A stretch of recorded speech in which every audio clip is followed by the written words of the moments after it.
This is Kris. Hey, this is Caleb Chapman. Hi, how are you? Doing good. How about you? Doing pretty well myself.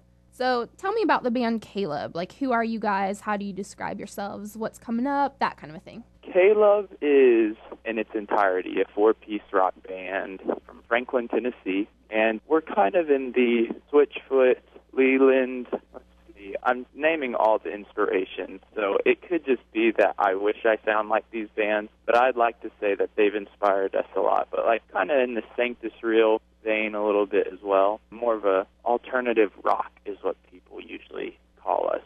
So right now, me and my brother are out representing the full band, but we're just doing kind of an acoustic opening act on this Casting Crowns tour, so it's not the full-on deal, but it's a little piece of it. So is there anything coming up for you guys after this tour? Yes, there's spot dates here and there. We have confirmed that there's going to be a tour in the fall that we will be able to open for, and it just so happens that it is my father. And for those of you who don't know who my father is, I am the son of Stephen Curtis Chapman. So we have that to look forward to, and that's kind of the next thing on the book so far. Now, you and Will have both gone out on tour with your dad before. Is this going to be the first time that you're actually opening and playing as your band for him? Yes, yeah. In the past, like, I've opened the night in worship and stuff like that, but never done, like, a legitimate opening act. So we're really excited. Well, that'll be a lot of fun, I'm sure. Yeah, it's going to be great. We're so excited. Well, good. So what's your favorite thing about being out on the road? It's kind of different with each tour. I usually just love the fellowship out on the road, hanging out with other bands and just getting to know new people. And, you know, just like being able to go eat lunch with a different group every day, whether it's the band or the crew guys. I just love doing that. I love hanging out and kind of picking people's brains. That's really, I'd say, my favorite part of being out on the road. And I, of course, love playing my music for people, and that's always key if you want to do this. But I really enjoy just being with the other guys out on the road. And what are you most enjoying about being with Casting Crowns and Cutlass right now? I'd say just that. All the guys and girls in Casting Crowns, like, I couldn't have really asked for a better, because this is really one of the first things that me and my brother have done as far as our own stuff. And they've just been super supportive of our music, but also just kind of our ministry and our lives. They've really just kind of gone out of their way to make sure that we're comfortable and that, you know, we're having a good time. And also, like, spiritually, they just do a great job at kind of feeding us almost as far as keeping everyone in the Word. We do a devotional every day and get to pray over the arenas and the different venues before people come. And so it's just been a great experience on all fronts. So you've got a couple of EPs out, right? Yes. The first one is Love Completed, and then the second one's self-titled. So tell me about these albums and what they mean to you and what you hope that they mean to your listeners. Well, the first one was done a couple years ago, and that one's more of a worship-driven EP, and that was almost more of an experiment for me because I loved Hillsong United and Leland and all these different worship acts were coming out, and I had never really written worship music, so I was kind of just experimenting, seeing if I could, one, and two, how it would turn out. And so that one was almost just kind of this phase in my life where I was still figuring out what I wanted to do musically, and that was kind of the outcome of that. And honestly, that EP was a big reason why the second EP sounds and feels quite a bit different, just because through that first EP I kind of realized that I don't think my calling was to write necessarily straight up and down worship songs as much as it was to write contemporary songs that have a heart of worship but aren't necessarily what you'd be singing in church or anything like that. So with that said, the second one is really closer to what the band and the music has formed into and kind of the road that it'll continue to go down.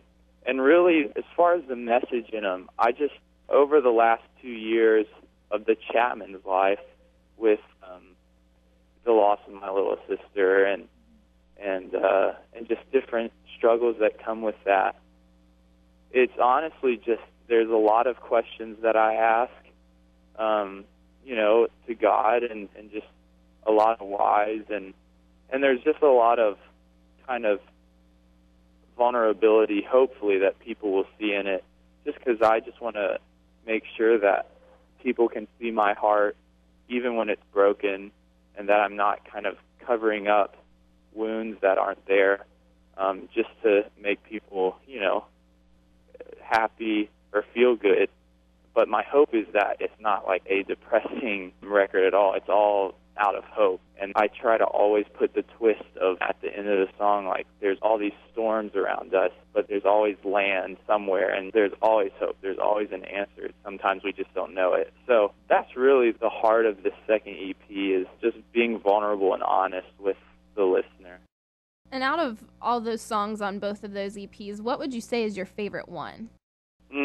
I really like one of the newest songs I've written that I put on this latest EP is called Kingdom of Me, and it's more of an acoustic song. It's just one of those songs that I wrote, and I was like, oh, this kind of has something special to it. It's a little different than everything else I've written. And that's probably one of my favorite, and the way that it came out, recorded and everything, that's really probably my favorite one. Well, it's interesting that you say that, because I was actually listening to your music online the other day, and that was my favorite too, so. Beautiful. Awesome. Good to hear. So what was the story behind that song, you writing it and everything? The story behind that was, I've traveled quite a bit around the world. The Lord has blessed me with that opportunity, unlike, not a lot of people get to see as much as I've seen already, and I just feel like I've taken it for granted a lot. I've been to China quite a bit, just on mission trip, and we have an organization that does work all around the world as far as helping families adopt, but has a project in China called Maria's Big House of Hope. It's part of Show Hope. And so I've been able to travel to China 6 or 7 times. And I think through all of that, like, you get back to America and you're like, wow, I have so much. I'm so spoiled. And in 2 weeks, I'll forget that I had this life-changing experience in China where I really came face-to-face with the least of these and with all these kids that really have nothing to look to as far as hope. And I kind of just sit here. And as the song says, I kind of relate it to this king who kind of sits in his castle and is the king who has the power to do so much, but instead kind of hides his face and really just shuts off the world around him, which he could do something about. And it's this whole, like, coming to terms with yourself. And by the end of the song, this king realizes that his pride and him just being scared of taking risks and being vulnerable has really created this disaster around him. And coming to terms with that, once you get the pride out of the way, that, what's the line in the song? When I look past my pride, I see love come to life, because the kingdom to be, which I mean there is the kingdom to come as heaven on earth, is so much greater than the kingdom of me, which I've kind of created for myself on this earth. So the story really was derived of just a bunch of trips around the world and really being moved, but then forgetting all about it a few weeks later. So when all is said and done, at the end of the night, after the show's over, what do you hope has been accomplished? Like, what do you want to see at the end of the show? At the end of the show, I think I just want people to realize that, like, I think there's this universal, Christian and non-Christian, everyone shares 2 emotions in common, and that's like joy and pain. And I want everyone to know that in pain, there's always hope. And I know that's kind of standard.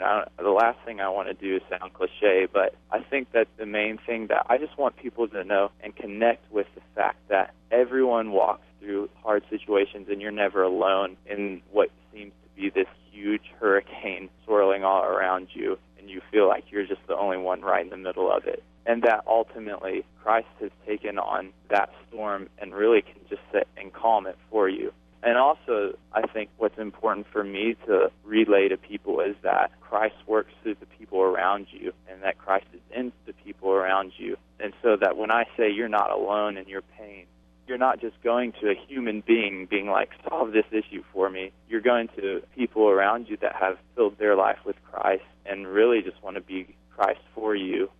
And that kind of sounds weird, but not, you know what I mean, Christ in them. And Christ wants to work through all of us for each other. So I want people to just feel pumped up after the show that they are not alone and that there's always hope. Well, thank you so much for giving me some of your time today. We're definitely looking forward to you guys being here in Huntsville in a few weeks. Thank you very much. And I hope the tour is going well in the meantime. It is. Well, thank you very much. I appreciate your time as well.